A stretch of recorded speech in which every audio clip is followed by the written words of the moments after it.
Deus está dizendo aqui para alguém, sabe por que você está ansiosa? Sabe por que seu cabelo está caindo? Sabe por que a gastrite nervosa está atacando? Sabe por que as doenças psicossomáticas estão flagelando a sua alma? Não é porque está faltando hormônio nem substância no teu corpo, não. Está tomando vitamina, está com a terapia em dia. Mas por que não está reagindo? Aí a gente olha para isso aqui. É porque você está querendo dar um jeito de fazer cumprir as promessas que só Deus pode realizar. Mas nesta noite ele já começou a responder. E ele está dizendo aqui para quem tem ouvidos ouvir. Faz o que a gente combinou. Eu ouvi. Agora ele vai submeter Agar a uma decisão que só ela pode tomar. Presta atenção. As direções para a sua vida, Deus vai liberar hoje pela sua palavra nesse altar. Mas é você que escolhe se vai tomar ou não. A direção vem de Deus, mas a decisão é sua. Que é para todo mundo entender. Porque ela é uma senhorinha bem envelhecida e entretecida. Quando Sara se vê na realização de amamentar seu filho Isaac, nós estamos falando de alguém que não amamenta aqui não, amamenta aqui, de tanta idade que tem. Tu entendeu, né? Então quando ela constata a realidade da sua circunstância, ela fica tão alegre pelo cumprimento da promessa em casa, no dia do desmamamento daquela celebração. Ouça isso. Ela está extremamente feliz, porém tem uma pendência na casa. Olha para quem está do teu lado e diga: Deus vai resolver as pendências da casa. Prega para ele ou para ela e diga assim: Deus vai terminar. Grita aí, diga: terminar o que você começou, mas não sabe como encerrar. Tem coisa que a gente só começa, mas não sabe como dar o desfecho. Aonde isso se manifesta? Presta atenção. Quando Sara já tinha a promessa, mas não sabia como ia cumprir, e por ela ainda não conhecer como Deus trabalhava, ela teve uma ideia. Ela pensou: eu vou pegar a Agar, que é a minha serva, da minha confiança. No capítulo 16 do livro do Gênesis, quando Sara introduz Agar na cama do seu marido Abraão, você vai ver Sara chamando Agar de serva. Dentro do contexto e da tradução, ou do hebraico ou do aramaico, o contexto que representa o chamamento, ou seja, a forma como Sara se dirige a Agar, não é escrava, é serva. Capítulo 16. Ela diz assim: Abraão, deita com a minha serva Agar, para que dela possa nascer o filho que Deus nos deu. Ela está tentando ajudar a Deus. É um equívoco que a gente comete. Qual, Camila? Tentar fazer cumprir as coisas que Deus promete. Olha para mim. Não é da tua responsabilidade fazer cumprir o que Deus promete. Quando Deus te faz uma promessa, é da responsabilidade dele o cumprimento da promessa. Então você não precisa inventar nada. É só você ficar no plano que Deus combinou com você. Por exemplo, Deus aparece para Abraão no capítulo 19, se não me engano, e diz assim para ele: Abraão, anda na minha presença e ser perfeito. Isso logo depois dele ter deitado com Agar a pedido de Sara. O que isso significa? A grosso modo, sabe o que Deus está dizendo? Abraão, você não precisa inventar nada. Só faz o que a gente combinou. Deus está dizendo aqui para alguém, sabe por que você está ansiosa? Sabe por que seu cabelo está caindo? Sabe por que a gastrite nervosa está atacando? Sabe por que as doenças psicossomáticas estão flagelando a sua alma? Não é porque está faltando hormônio nem substância no teu corpo, não. Está tomando vitamina, está com a terapia em dia. Mas por que não está reagindo? Aí a gente olha para isso aqui. É porque você está querendo dar um jeito de fazer cumprir as promessas que só Deus pode realizar. Mas nesta noite ele já começou a responder. E ele está dizendo aqui para quem tem ouvidos ouvir: faz o que a gente combinou. O que, Camila? Espera! Espera! Só que ela não esperou. E no cumprimento dessa ideia que ela teve, ela vai introduzir Agar. Qual é o nome da moça? Qual é o nome da moça? Vai introduzir Agar na cama de Abraão, para que dele nasça o filho da promessa. Agar vai gerar. Mas Agar não se sentia preparada para gerar. Não um filho de quem tem uma promessa tão grande quanto Abraão. E Sara, apesar de ter dado a ideia, também não se sentia pronta para ver Agar gerar. Tem gente na nossa vida que a gente torce muito, torce, até ver que essa pessoa cresceu mais do que a gente. E então a gente percebe que não estava preparado para ver ela ficar tão melhor do que a gente. Guardadas as devidas proporções, é quase que o que está acontecendo. Porém, o que na verdade vai acontecer é que Agar, por não estar preparada para viver uma autoridade tão grande na sua vida, vai começar a desmerecer Sara. Só que Sara pode não gerar, mas ainda é a senhora da casa. E o texto diz que Sara não pode expulsar Agar de dentro da sua casa. Por quê? Porque agora ela carrega uma semente de Abraão. Ideia que foi dada por ela. Agora presta atenção. Eu quero que você tire Agar dentro desse contexto de mulher sem vergonha por ter deitado com Abraão. E comece a entender que Sara era apenas uma serva. Agar era apenas uma serva. Tanto é que Sara chegou para Abraão e disse o quê? Deita com a minha, e dela nascerá o nosso filho. Então, para Sara, Agar é serva da confiança dela. Ela não introduziria na cama do marido, dentro daquele contexto, alguém que ela não sentisse que tinha confiança nessa pessoa. Só que depois que Agar começa a gerar, ela não está preparada para aquilo, começa a se achar. E ela começa como se vaidosa pela barriga a espizinhar a senhora. Mas a senhora, que é a Sara, não vai admitir. Não pode mandar ela embora, mas vai fazer o que mulher sabe fazer muito bem quando está com raiva. Não deve, mas faz o quê? Matar na unha. Sara não fala, mas olha. Sara não manda embora, mas não celebra a presença. Sara não despede, mas também não dá paz em casa. É quando você precisa se submeter a contextos aonde você abriu a margem para algo que você pensava que estava no seu controle e de repente você percebe que não tem mais o controle sobre essas pessoas, não tem controle sobre essa família, não tem controle sobre as tragédias que aconteceram na sua casa, não tem controle sobre o desdobramento das escolhas que você fez e você não sabia que elas iam dar desdobramentos tão terríveis quanto esse. Resultado, Sara espizinha tanto Agar, que tem um dia que ela não aguenta o nível de humilhação a qual ela é submetida por Sara. O texto diz que ela sai de casa errante, sem saber para onde vai, buchuda, barriguda, grávida de Abraão no meio de um sol escaldante, vai parar no meio de um deserto, fugida. Olha para alguém aí agora e diga: ela fugiu. Ela fugiu. Olha para cá. Perdão, ela fugiu por motivos nobres. Em que sentido? Ela não aguentou a humilhação. Sabe o que Agar está provando? Que ela não depende da fortuna de Abraão e nem está disponível a ser tão humilhada por causa de teto e comida. Há nela brio, há nela orgulho, há nela um nível de dignidade que faz ela perceber quando uma coisa fica insuportável. E num ato de devaneio sai ela então de casa. Preste atenção. Vai parar nesse deserto, anda, sol escaldante, grávida. E então ela pensa: eu vou morrer. Por quê? Ela para no meio de um deserto. Mas segure aí, senhoras e senhores. Isso não é Gênesis 21, isso ainda é Gênesis 16. O primeiro deserto que Agar conheceu chamava-se Sur. Qual é o nome do deserto? Sur. E sabe o que significa Sur? Muro. Agar foi parar num deserto cujo significado do seu nome é muro. E quando ela chega no deserto de Sur, ela acha que vai morrer. É ali então que o Deus de Abraão aparece para Agar. E então ela vai dizer: eu vi o Deus que me vê. Sabe o que ela está entendendo? Presta atenção. Ela era egípcia, mas vai mencionar essa palavra no hebraico, porque ela reconhece que quem está diante dela é alguém que ela via frequentar a casa de Abraão. Quem está me acompanhando, diga amém. Então ela é egípcia e está desesperada, mas ela percebe que a presença daquele anjo manifesta o Deus que cumpre promessas na casa de Abraão. Ao invés de olhar para ele e dizer Deus de Abraão, ela reconhece e diz: hoje eu vi o Deus que me vê. Sabe o que ela está dizendo? Hoje eu entendi que o Deus de Abraão também sabe quem eu sou. Rapaz, isso é muito sério. Às vezes a gente foge numa tentativa desesperada de sair do lugar que nos aperta, que nos humilha, que nos afronta, sair do círculo de pessoas, seja no trabalho, seja na família, seja em alguns ambientes na igreja, porque nós somos seres humanos, e numa tentativa desesperada de sumir e de sair daquele contexto, a gente percebe que o Deus que cuidava da gente naquele contexto vai buscar a gente lá, vai buscar a gente na nossa fuga. Por quê? Oh, aleluia. Ela diz: eu vi o Deus que me vê. Aí olha o que ele diz para ela: o nome do menino, já deu a ultrassonografia, vai ser menino. O nome do menino vai ser Ismael. Sabe por quê?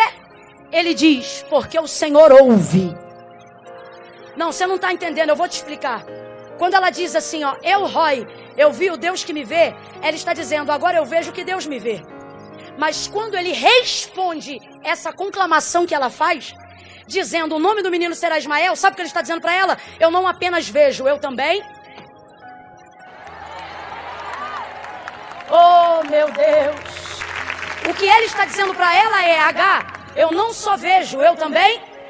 E diferente de tudo que você já ouviu sobre testemunhas, Deus não é testemunha passiva de nenhuma circunstância. O que é isso? Tem gente que vê, mas não pode falar o que viu. Tem gente que ouve, mas não pode contar o que ouviu. Deus está dizendo, quando eu vejo e eu ouço, eu considero o que eu vou fazer em cima do que eu vi, do que eu ouvi.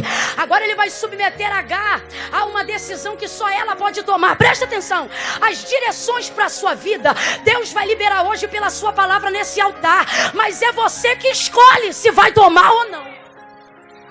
A direção vem de Deus, mas a decisão é sua. Qual é a direção de Deus para Agar? Ele diz assim para ela, Agar, volta e humilha-te debaixo da mão da tua senhora. Sabe o que ele está dizendo para ela? Volta de onde você fugiu. Mas eu vou voltar para ser humilhada? Vai. Mas por que tem que voltar? Quem ainda está comigo, diga amém. Lá atrás, quem ainda está comigo, diga amém. Por que tem que voltar? Porque o nome do deserto é Sur. O texto diz que a água acabou para ela ali e ela não tinha mais direção para ir para frente. Então preste atenção, o nome do deserto é muro. Vem comigo, igreja, o nome do deserto é? O nome do deserto é? Ou ela perece diante do muro, ou ela volta para inaugurar um novo ciclo e viver uma nova história. O que isso significa para mim e para você? Por mais humilhado que você tenha sido, Deus não vai dar guarida na tua fuga. O que isso significa? Significa que quando você sair do lugar da sua humilhação, você não vai sair fugida pela porta dos fundos. Você vai sair despedida. Isso altera a conotação de dignidade que uma pessoa carrega. Agora, tem pessoas que preferem dar de cara no muro. Bater com o ministério no muro. Viver colocando o casamento no muro, confrontando a família no muro, os negócios no muro, trabalha na empresa, mas não cresce, só vive de cara no muro, lê a Bíblia, mas não entende nada, só dá de cara no muro, busca, mas não tem de Deus uma direção. Por quê? Porque o clamor pode estar certo, mas se ele estiver sendo feito no lugar errado, não vai adiantar nada. Hoje Deus está dizendo para alguém, faz uma escolha. Ou você come orgulho de frente para o muro, ou você engole o orgulho, dá meia volta. E volta do lugar de onde você saiu fugida. Volta a cumprir as obras que Deus colocou na tua mão.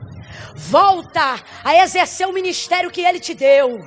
Volta a cumprir o ofício sacerdotal que Ele derramou sobre a tua vida. Volta. Ai, Camila, mas se eu voltar, os outros acham que eu estou querendo disputar cargo. Os outros sempre vão achar alguma coisa. Só que Deus está dizendo, não viva sobre a expectativa do que eles acham de você. Viva sobre a expectativa do que eu tenho pensado a seu respeito. Volta. Agora, sabe qual é o nosso problema? Em ouvir Deus. Ao dar uma direção, dizer que essa direção começa com um caminho de volta, é porque a gente vive olhando a vida de Abraão em Gênesis 12 e vê que no dia que Deus falou com ele, Deus disse assim para ele, sai da tua terra, da tua parentela e vai para o lugar que eu te mostrarei. Todo mundo está preparado para ouvir um vai, mas ninguém quer ouvir um. Só que o que você tem que entender, filha, é que o Senhor está dizendo, não interessa a direção que eu der. Se eu estou dizendo vai, ou se eu estou dizendo volta. O que importa é que você tem de mim uma direção. Então presta atenção. Quando a direção é de Deus, até voltando você avança. Quando a direção é de Deus, até voltando você cresce. Quando a direção é de Deus, até voltando você rompe. Quando a direção é de Deus, até voltando você supera. Quando a direção é de Deus, a obediência corrige tudo. Você diz, mas vou voltar para ser humilhado? Vou voltar para ouvir conversa fiada? Eu vou falar rasgado. Tem gente aqui que visitou casas dentro da família e disse no dia da ira, eu não piso aqui nunca mais. Deus está dizendo, falou cedo demais, porque você é a peça que eu vou usar para consertar essa família. Volta! Volta! Volta! Agar agora volta. Por quê, gente? Porque voltar não é derrota, é direção. O que H precisa se concentrar agora é que não importa se é para frente ou para trás, ela está debaixo de uma direção. Olha para quem está do teu lado e diga, uma direção. Isso, diga uma direção. Uma direção é o que você precisa. Quem está me ouvindo bem, diga amém. Ouça isso com carinho. O carro que você dirige, ou que você vai dirigir, eu profetizo, Senhor, carteira de habilitação. E profetizo que o Deus que dá a carteira também vai dar o carro. E já que é pela fé, eu declaro que vai ser 0. Aleluia. Mas vamos lá. Carro que você tem, que você dirige, ele sobrevive com apenas uma marcha? Hã? Não. Não dá pra você rodar com um carro que só tem uma marcha. Ah, Camila, mas o meu é automático. Você pode ter certeza que ele tem de 5 a 6. Só que ele muda sozinho. Mas as marchas estão todas lá. Preste atenção. Em momentos difíceis, de humilhação, onde a gente vê tudo deteriorar e pede de Deus uma direção, o que você quer é um Deus que se levante e diga, eu vou te honrar. Não é um Deus que diz, volta e se humilha. Só que toda a palavra de Deus é digna de toda aceitação. Ela não volta vazia, antes ela vai e faz aquilo que lhe apraz. Então não importa se é para ir ou se é para voltar, se é de Deus, é bom cumprir. Volta para o exemplo do carro. Só quem dirige agora, ou já viu alguém dirigir, entende? Vai conseguir responder. Você consegue subir uma ladeira, uma rampa íngreme com o carro de terceira? Consegue subir de segunda? Se ela for íngreme, você só sobe de? Agora deixa eu te mostrar uma coisa. A marcha primeira, ela é a marcha de maior força. Sim ou não? Mais ou menos, vai ouvindo. Ela tem muita força. Ela ajuda você a subir as rampas íngremes. Só que ela consegue correr? Não. O giro do motor começa a gritar. Porque ela tem força. Em épocas onde você precisa fazer força, você não tem que ficar olhando para a velocidade. Escute isso. Agora preste atenção que eu não vou parar na primeira, não. Você sabe qual é a marcha de maior força no carro? Não é a primeira. Quem já dirigiu sabe. É o quê? É o quê? É a ré. Se o morro for íngreme mesmo, papai tinha um Fusquinha, 86. Quando a gente precisava subir um morro que era muito íngreme, papai botava a primeira, tentava, parava, descia, freio de mão, não conseguia. Aí o que papai fazia? Manobrava o carro e subia de... Tem gente que já começou a entender. Subia de ré. Por quê? A ré é bonita? Não. A ré é confortável? Não. Mas é ela que tem força para passar por situações que sem ela você não passaria. Isso aqui é só um exemplo para você entender. Sabe por quê? Você quer viver o cumprimento da promessa rápido. Você quer sair dessa humilhação rápido. Então você só procura velocidade. É por isso que está dando de cara do muro. Hoje Deus está dizendo, ativa a ré que eu te ajudo. Começa a andar na minha direção. Volta onde eu te mandar voltar. Abraça quem você tiver que abraçar. Desce diante de quem você tiver que descer. Pede perdão para quem você tiver que pedir. Camila, mas eu vou pedir perdão por quê? Foi o fulano que me humilhou. Foi a outra que me ofendeu. Foi ela que disse, Deus está dizendo, pois é, mas dela eu não espero nada porque o ventre está vazio, mas de você eu estou esperando um recomeço na tua história. Anima alguém aí agora, mão direita lá em cima, vem comigo, mão esquerda junto. No 3, você vai abrir os braços e vai sacudir o ombro de alguém, mas é para sacudir. Ai, Camila, mas é que eu não sou muito de sacudir. Então da próxima vez procura uma pregadora menos pentecostal, porque hoje a gente é pentecostal até o tutano. Inclusive, cadê o menino da banda? Me ajuda aí no teclado. No 3, mão lá em cima. Oh meu Deus do céu. Oh meu Deus, quando eu disser 3, você vai sacudir e vai dizer, se tiver que voltar, volta. É 1, é 2, é 3, vai, sacode. Se tiver que voltar, volta. Abraça quem tiver que abraçar, pede perdão para quem tiver que pedir. Deus está dizendo, você vai voltar, mas não é para ser humilhada, é para recomeçar uma história nova. Eu vou entrar com novidade. Não importa se é subindo ou descendo, ganhando ou perdendo, sabe o que acalma o nosso coração? Saber que a gente está no centro da vontade de Deus. No centro da vontade de Deus você não passa fome. Segura aí, é só os instrumentos por enquanto. No centro da vontade de Deus você não passa fome. Davi disse: fui velho, ou melhor, fui moço, sou velho, nunca vi um justo desamparado, nem a sua descendência. No centro da vontade de Deus você está no meio da guerra e não teme a guerra. Ele disse: eu não temerei o exército dos milhares que me cercam. Ei, uns confiam em carros, outros em cavalos, mas nós faremos menção do Senhor. Ela volta, olha aqui para mim. Ela volta, mas não volta feliz não. Ela volta, mas não volta alegre não. Porque, irmão, obedecer a Deus muitas vezes requer sacrifício.